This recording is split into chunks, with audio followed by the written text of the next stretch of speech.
پروردگار بہروں بر،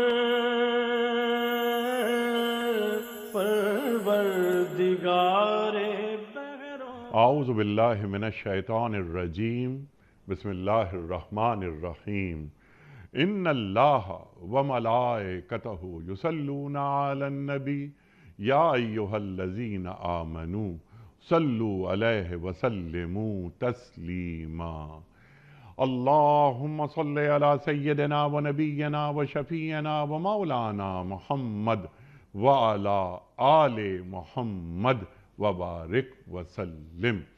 محترم خواتین و حضرات، السلام علیکم۔ پیام صبح کے ساتھ ایک بار پھر حاضر میں ہوں آپ کا میزبان انیق احمد۔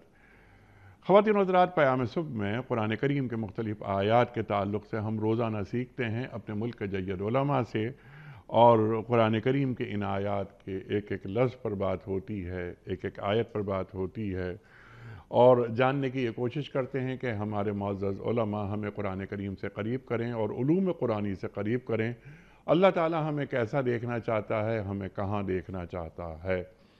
خواتین و حضرات، آج ہم سورہ اعراف کی آیت نمبر 43 پر بات کروائیں گے اپنے ملک کے ایک ممتاز عالم دین، ایک مفسر قرآن سے۔ اللہ تعالیٰ قیامت کے دن کا ذکر فرما رہا ہے کہ اس دن ہم کیا کریں گے کہ ان کے دلوں میں سے جنت میں ایک دوسرے کے خلاف جو کچھ کدورت ہوگی اسے ہم نکال دیں گے۔ اللہ اکبر۔ جب جنت میں جو اہل ایمان ہوں گے ان کے دلوں میں کوئی کسی دوسرے کے خلاف کوئی کدورت، کوئی رنجش، کوئی کینہ نہیں ہوگا۔ اللہ اکبر۔ پھر نہریں بہتی ہوں گی اور وہ کہیں گے، اب یہاں اللہ تعالیٰ فرما رہا ہے ایک خاص بات کہ وہ کیا کہہ رہے ہوں گے جنتی جنت میں کہ الحمدللہ الذی ہدانا لہذا وما کننا لنہتدی لولا ان ہدانا اللہ۔ اللہ اکبر، اللہ اکبر۔ تمام تعریفیں اللہ ہی کے لیے ہیں جس نے ہمیں راہ راست پہ رکھا۔ اگر ہم اس راہ ہدایت پہ نہیں ہوتے یا اللہ ہمیں راہ ہدایت نہیں دکھاتا تو ہم یہاں تک پہنچ ہی نہیں سکتے تھے۔ تو یہ سب کچھ اللہ کی رہنمائی ہمیں نصیب ہوئی، اور ہمارے رب کے بھیجے ہوئے رسول واقعی حق لے کر آئے تھے، جبکہ یہ جو آتش جہنم کی سزا بھگت رہے ہوں گے وہ ایک دوسرے پہ لعن طعن کر رہے ہوں گے۔ یہ بھی قرآن کریم نے کئی جگہ فرمایا ہے۔ ان کا رویہ اور یہ اہل ایمان کا، وہ اہل ایمان جو عمل صالح کرتے رہے، اس وقت اللہ تعالیٰ فرما رہا ہے، کیا فرما رہا ہے کہ ایک ندا آئے گی، وہ آواز آئے گی کہ یہ جنت جس کے تم وارث بنائے گئے ہو تمہیں ان اعمال کے بدلے میں ملی ہے جو تم کرتے رہے۔ خواتین و حضرات، سوالات بہت سارے ہیں لیکن ایک سوال ہم ضرور رکھیں گے کہ یہاں پر اللہ تعالیٰ ندا دے رہا ہے، آواز بلند ہو رہی ہے کہ تم جنت کے وارث بنا دیے گئے ان اعمال کے بدلے میں جو تم ادا کرتے رہے۔ ہم یہ سوال یہ رکھیں گے کہ کیا جنت اعمال کے نتیجے میں مل جاتی ہے یا اللہ کی رحمت بنیادی وجہ ہوتی ہے؟ سرکار دو عالم صلی اللہ علیہ وآلہ وسلم کا ارشاد یاد آتا ہے، ہمیں بار بار ہمارے سامنے آتا ہے، جب ام المومنین حضرت عائشہ صدیقہ رضی اللہ تعالی عنہا نے یہ عرض کی کہ آپ اتنی عبادتیں کرتے ہیں، آپ کے پاؤں پر ورم آ جاتا ہے، آپ تو بخشے بخشائے ہیں۔ تو اللہ کے رسول صلی اللہ علیہ وآلہ وسلم فرماتے ہیں کہ افلا اکون عبدا شکورا، کہ اے عائشہ صدیقہ رضی اللہ تعالی عنہا کہ کیا تم نہیں چاہتی کہ میں اللہ کا شکر گزار بندہ بنوں؟ اور اللہ کے رسول فرماتے ہیں صلی اللہ علیہ وآلہ وسلم کہ میں جنت میں گیا تو اللہ کی رحمت کی وجہ سے ہی جاؤں گا۔ اللہ اکبر۔ خواتین و حضرات، سیکھیں گے محترم ڈاکٹر محسن نقوی صاحب سے۔ ڈاکٹر صاحب ہمارے ملک کا ایک جانا مانا نام، سابق ممبر اسلامی نظریاتی کونسل، پاکستان میں پڑھا، پاکستان کے باہر پڑھا، آپ کا ڈاکٹریٹ امریکہ سے ہے کمپریٹیو اسٹڈیز آف ریلیجن میں، اور وہ کہیں اور سنا کرے کوئی۔ ڈاکٹر صاحب کو خوش آمدید کہتے ہوئے پروگرام کا آغاز اللہ تعالیٰ کے بابرکت نام سے۔ سورہ اعراف اور آیت نمبر 43 اعوذ باللہ من الشیطان الرجیم، بسم اللہ الرحمن الرحیم، وَنَزَعْنَا مَا فِي صُدُورِهِم مِّن غِلٍّ تَجْرِي مِن تَحْتِهِمُ الْأَنْهَارُ وَقَالُوا الْحَمْدُ لِلَّهِ الَّذِي هَدَانَا لِهَذَا وَمَا كُنَّا لِنَهْتَدِيَ لَوْلَا أَنْ هَدَانَا اللَّهُ لَقَدْ جَاءَتْ رُسُلُ رَبِّنَا بِالْحَقِّ وَنُودُوا أَن تِلْكُمُ الْجَنَّةُ أُورِثْتُمُوهَا بِمَا كُنتُمْ تَعْمَلُونَ صدق اللہ العظیم۔ ان کے دلوں میں ایک دوسرے کے خلاف جو کچھ کدورت ہوگی اسے ہم نکال دیں گے، ان کے نیچے نہریں بہتی ہوں گی، اور وہ کہیں گے تعریف اللہ ہی کے لیے ہے جس نے ہمیں یہ راستہ دکھایا، ہم خود راہ نہیں پا سکتے تھے اگر اللہ ہماری رہنمائی نہیں کرتا۔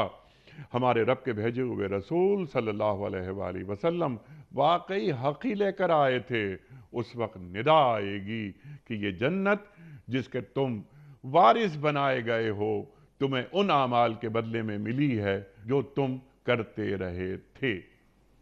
خواتین و حضرات، محترم ڈاکٹر محسن نقوی صاحب کی خدمت میں اس سے پہلے کہ ہم رکھیں آج کے پروگرام کے حوالے سے پہلا سوال، کل کے پوچھے گئے سوال کا درست جواب اور آج کا سوال آپ کی خدمت میں۔ کل کا سوال ہمارا یہ تھا کہ واقعہ معراج کی تصدیق سب سے پہلے کس صحابی نے کی تھی؟ درست جواب حضرت ابو بکر صدیق رضی اللہ تعالی عنہ نے۔ آج کا سوال نوٹ فرما لیجیے۔ جنگ یرموک مسلمانوں نے کن سے لڑی تھی؟ یہودیوں سے، مسیحیوں سے یا رومیوں سے؟ جو درست جواب آپ سمجھتے ہوں روانہ فرمائیے۔ ہمارے فون نمبرز ہیں 00922134527 ہمارا دوسرا فون نمبر ہے 009221343000980 ہمارا ای میل ایڈریس ps@dunyatv.tv ہمارا SMS کا نمبر 3031 اور ہمارا واٹس ایپ کا نمبر ہے 0092321825019 حضرت ڈاکٹر صاحب ارشاد فرمائیے، اہل جنت ان کے دل میں کوئی کدورت نہیں ہوگی، اللہ کیا فرما رہا ہے؟ ارشاد فرمائیے۔ بسم اللہ الرحمن الرحیم۔ اس آیہ مبارکہ کو پچھلی آیہ مبارکہ کے ساتھ ملا کے پڑھنا چاہیے کہ جہاں جنات کا اور سب کا ذکر ہے کہ عمل صالح اور اس میں جنت ملے گی اور جنت کا ذکر ہے اس میں، اور یہ اس سے متصل گویا اگلی آیت ہے۔ یہاں ہم ایک قرآن کے اسلوب کی طرف اشارہ کر دیں کہ قرآن کا اسلوب یہ ہے کہ بہت مرتبہ وہ ماضی کا صیغہ استعمال کرتا ہے اور لیکن اس سے مراد جو ہے وہ مستقبل ہوتی ہے۔ سبحان اللہ، سبحان اللہ۔ اور وہ اس لیے کہ اللہ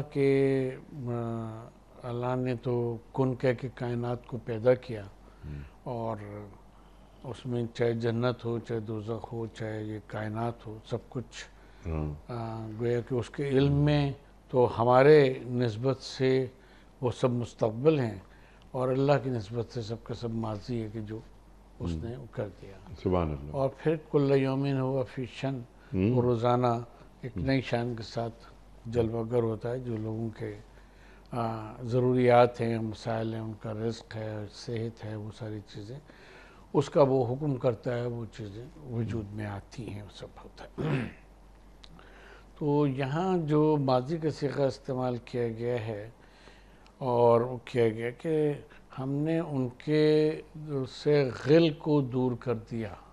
وَنَزَعْنَا، ہم نے دور کر دیا. نزع کے معنی ہوتے ہیں کوئی چیز متصل ہے، اس کو دوسرے سے دور کریں تو اس کو نزع کرنا کہتے ہیں. ہمارے وہاں تو نزع کے مطلب لڑائی کے لے لیے گئے ہیں، لیکن اصل میں نزع کے یہ معنی ہے کہ دور کرنا. غل کہتے ہیں ایک ایسی برائی کو، یہ ایک ایسے جذبے کو کہ جو بہت ہی خاموشی سے، چپکے سے کسی کے نفسیات میں، کسی کے دل میں وہ سرایت کر جائے اور آ جائے، اور اس کو بظاہر پتہ بھی نہ ہو. لیکن یہ برے معنوں میں استعمال ہوتا ہے، یعنی یہ کہ وہ کسی نہ کوئی اس میں برا پہلو ہوتا ہے. کوئی غل کبھی اچھے پہلو کے لحاظ سے استعمال نہیں ہوتا. جیسے ریا ہے، ریا بھی ہمیشہ اسی طرح سے ہے، جیسے حضور کا فرمان بھی ہے کہ صلی اللہ علیہ وآلہ وسلم کہ یہ اس طرح سے جیسے کالی رات میں کالی چادر کے اوپر کالی چوٹی چلتی ہے کہ اس کی حرکت کا پتہ ہی نہیں لگتا. تو یہی کیفیت جو وہ غل کی ہے کہ وہ خاموشی سے انسان کے دل میں چلا جاتا ہے.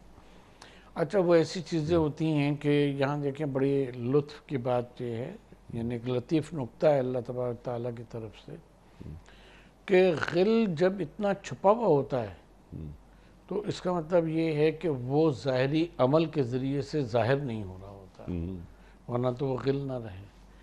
اچھا، اور وہ ایسے چپکے سے داخل ہوتا ہے اور پیدا ہوتا ہے کہ دوسروں کو اس کا علم نہیں ہوتا، اور اس کی عملی جو صورت ہے وہ سامنے نہیں آیا کرتی. یعنی جب عملی صورت وہ کسی کے سامنے آ جائے تو وہ عداوت ہوتی ہے، وہ غل نہیں ہوا کرتا. یہاں اللہ تعالیٰ تبارک تعالیٰ یہ فرما رہا ہے کہ ہم ان کے دلوں میں اس کے اندر جو غل موجود ہے اس کو ہم دور کر دیں گے، اس کو ہم نکال دیں گے. اس کا مطلب یہ ہے کہ اس کا اطلاق جیسے کہ بعض آثار میں آیا ہے کہ وہ مشاجرات صحابہ کے اوپر نہیں ہوا کرتا، نہیں ہے، کیونکہ مشاجرات صحابہ جو بھی ہیں وہ امت کے سامنے ہیں کہ اس میں یہ ہوا وہ ہوا، لڑائیوں کا احوال بھی سامنے ہے. یہ غل وہ اندر ایک چھپا ہوا ایک جذبہ ہے جس کی طرف یہاں اشارہ کیا جا رہا ہے. تو ہے یہ کہ جو معاشرتی صورتحال ہے اس کو سامنے رکھتے ہوئے کسی عمل کا سر انجام دینا، خواہ وہ اس کو دوسرا اپنے خلاف سمجھے حالانکہ وہ اس کے خلاف نہ ہو، یہ اور بات ہے.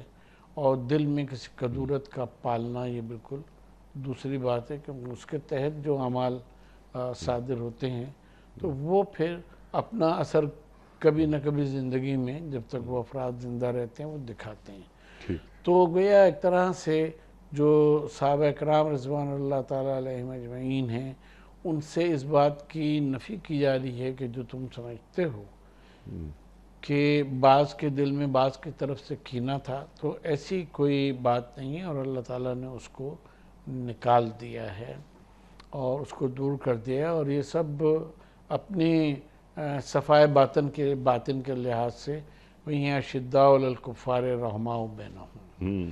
تو جب یہ وہاں پہنچیں گے، جنت میں پہنچیں گے، تو وہاں بھی ایسا نہیں ہے کہ ایک دوسرے کے بارے میں کوئی ان کے دل میں کوئی بات ہو، بلکہ یہ تو جیسا کہ روایات میں بھی آتا ہے کہ یہ تو ایک دوسرے کے اوپر غبطہ کریں گے کہ وہ جنت میں اور اس میں اتنے اعلیٰ مقام تک پہنچ گیا، ہم بھی مثلا اس مقام تک پہنچے. یعنی یہ رش کا وہ ہوگا، یہ حسد کا معاملہ جو ہے وہ نہیں ہوگا. تو اللہ تبارک تعالیٰ اس آیہ مبارکہ میں کہ اس جز میں اس کی طرف اشارہ